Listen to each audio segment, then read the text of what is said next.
18 taon nang nagtatrabaho dito sa Damam si Fred Relo bilang accountant. 62 years old na siya ngayon at 3 taon na lang raw ang kanyang bubunuin, for good na rin siya sa wakas. Handa na raw si Fred sa kanyang pagre-retiro dahil may naipundang na raw naman siya sa Pilipinas sa tulong ng kanyang misis.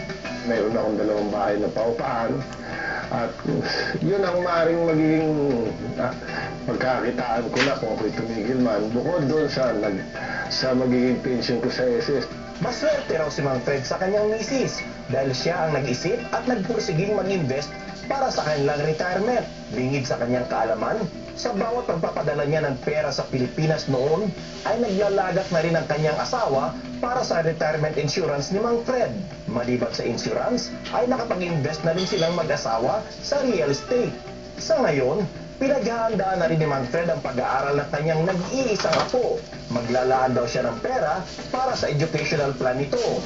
Nabibigyan ko siguro na seed money doon sa apo ko, bibigyan ko ng mga $1,000 para pinakaumpisa at bahala na yung mga magulang niya magdagdag. Dahil sa maagang pagpupundar para sa kinabukasan, hindi na nangangamba si Mang Fred sa kanyang ikabubuhay, magretiro man sa gitna ng krisis.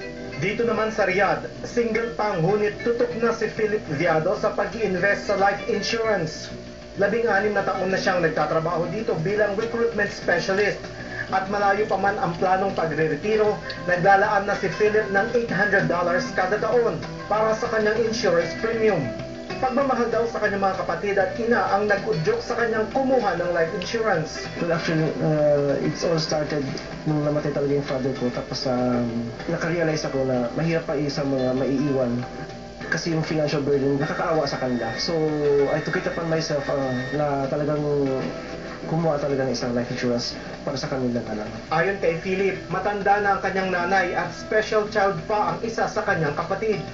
Kaya kung ano man daw ang mangyari sa kanya, gusto niya lamang masigurong may matatanggap na biyaya kahit papaano ang kanyang pamilya sa Cebu. I do recommend it for people, especially for family members, for the parents, and for their children na mas maganda kung kumuha. Salamat kay Pinan Arana at Roland Blanco sa kwentong yan.